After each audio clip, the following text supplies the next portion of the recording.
Where did you guys have it in your scorecards? So I had Beterbiev winning by a round. Did you? Yeah, I did, yeah. It was one of those fights I think that you won what?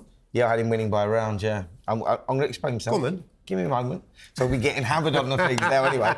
It was one of those fights that a lot of those rounds were subjective scoring, what you went for, what you liked, because it was the aggression of Beterbiev, which the style that I sort of like. Or did you appreciate the sweet science of boxing purist in Dmitry Bivol? But what Bivol done in this fight that he didn't do in the last fight, and what he told me when I interviewed him on the Monday was, he said, I recognise I've got to reinvent myself. He said, I recognise that, I've had to go soul searching. I've had to remould myself, reinvent myself, and it's made me a stronger fighter. I'm going to mix fire with fire.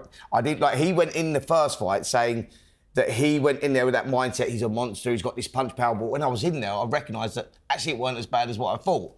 And I think he took confidence from that, and he went there and he done what he said he was going to do. He met fire with fire, Simon, and adjusted things. It was one of them fights he really could have gone either way. He could have even drawn it off. It was a better fight than the first fight. Yeah. But let's get past the preposterous notion that Spencer's advancing that Beterbiev won that fight. I think you've been done by optics there. No. Just let me explain. Oh, by the way, here, let me explain this then. The AI, the fourth judge, had Beterbiev winning 116-112. No, it didn't. Yeah, it did. It didn't. It had it 115-113 in Beterbiev. No. Yeah, in Bivol's favour. I don't think he did. Not the one that we did. You sure? Yeah, 100%. Okay. Yeah. All right. I think you've been done by optics, right? And the reason why I say this is because 11 of the 12 rounds, Beterbiev outthrows Bivol. Yeah. He's not outlanding him, though. No, yeah. Bivol's performance was truly sensational. The way that he was catching on the arms, catching on the gloves, the way that he was laterally moving out the way and then firing. He was at the start and end of every single exchange for large percentages in the middle of that fight. I thought he was beautiful. But it was, what I looked at was the first few rounds. Beterbiev started faster. By the way, AI scored it 4 rounds to Bivol.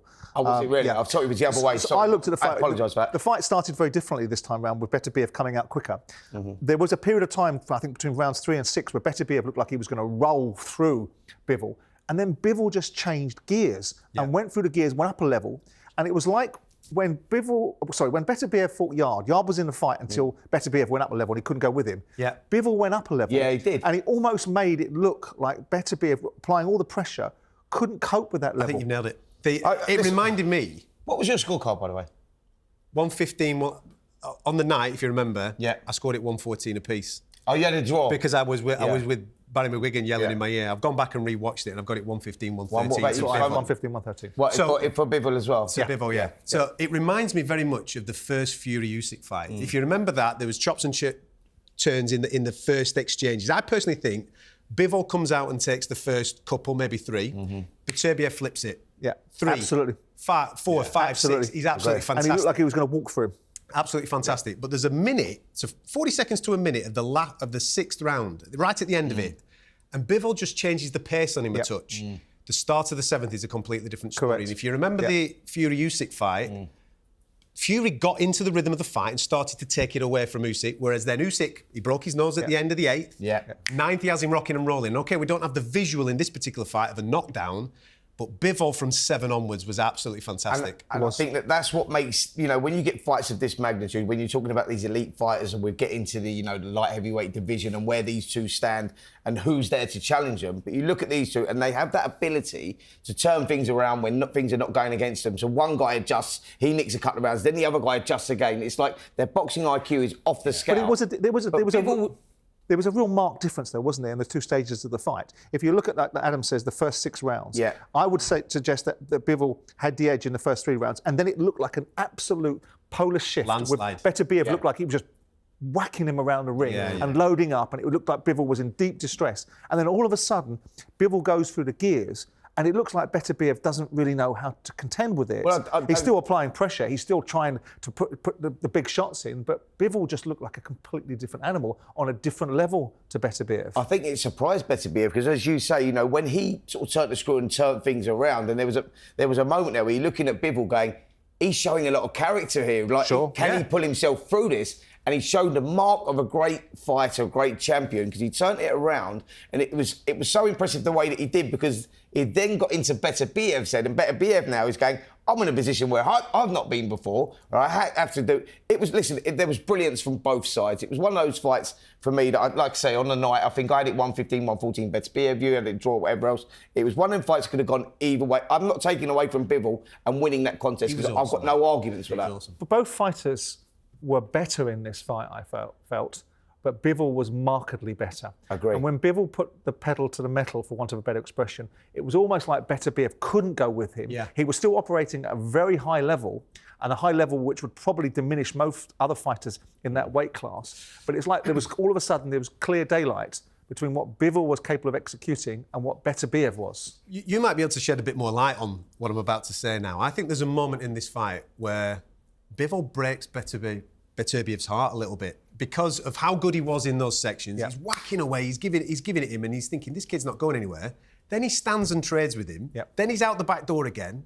He's thinking to himself, I didn't plan for this. 1,000,000%, Adam. What you just said there is exactly what it was. And I think we were talking about it on the night as well. You go, like, when you're looking at this fight, and both guys showed marks of being a great champion because they weren't showing when they were hurt. And when they wasn't hurt, that's, you know, that poker face that they both had. I go, there's 4 or 5 times each when they're both, like, sort of, like, really digging deep. Right, but that whole point, what you're saying there, when you go, like, he sort of, like, stole Beterbiev's heart a little bit because he broke him at what he's good at doing. And that was the...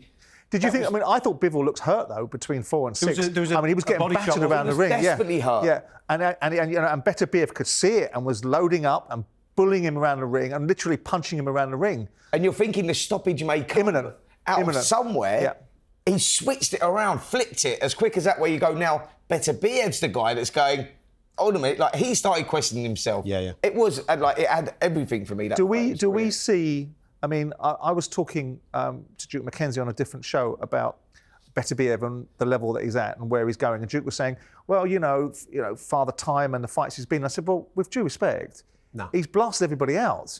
So he hasn't been in massive fights besides the fight with Bivol that have been challenging for him because he's knocked everybody else out. He had a challenging one with Gvodik, didn't he, at one point? But it's not a litany of them, is there? No, I know what you're saying. So he hasn't got huge mileage on the clock. The only thing he's got on the clock is an age that normally deters. Did we see any elements of Father Time in this fight? No, I just think what Spencer was alluding to there, you're just seeing a guy. I actually thought the game plan that Bivol implemented down the back end of that fight might be his undoing in it because he would present more opportunities for Beterbiev to take advantage of, which he couldn't do it ultimately, and Bivol comes through. For me, these two are light years ahead of any other light heavyweight that are on this planet. We're now looking at a situation where, and I think it's fair to say this, that Bivol has taken Beterbiev's best shots. Yeah. Right, and has gone up a level. Arguments would rage that Bivol won the first fight. I don't think he did. I think Beterbiev won the first fight. Yeah.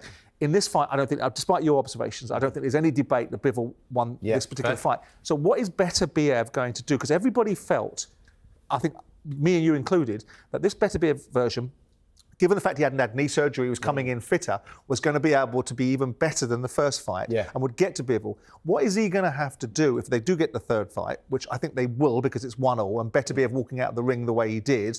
I don't think there was ill will there. I think he was having a little bit of a joke with Bivol because people would... It's his moment. Yeah, people in the media were saying he refused to shake hands. I think there was a little bit of banter going on there. Yeah. I think it's 1-1. Yeah. But to go to the question, we've seen what Bivol can do to raise his game. We've seen that Beterbiev couldn't go with him. We've made the argument that Beterbiev's power is the determining factor, is the equaliser in the conversation in terms of Bivol's skill. We've now seen that negated. How does Beterbiev go into the third fight and actually win it then? Well, that's the great thing, that we knew that Bivol had that adaptability because he's the boxing purist, and you go, could he implement the moves, which he'd done on Saturday night, to get the victory, and he proved that he could do that. Beterbiev is that guy that is that monster that pushes forward and does whatever, so you go, it's going to be much harder for him to adapt because that's his style. The only way that he can win this third match, the rubber match, is by applying more pressure. But can you apply more pressure than what he'd already done? I can't see a version of Beterbiev now that beats Bivol. I've gone 360 degrees. I'm with you. Or 180. I'm with you. But that's the beauty of these two guys, because over 24 rounds, they've been so well matched. I agree with what Simon's just said there. I think over 24 rounds, Bivol's got the edge right now. But let's do another 12 and let's find out if he can. Fascinating. Look forward to it. On AM, on DAB, via the talkSPORT app and on your smart speaker. talkSPORT.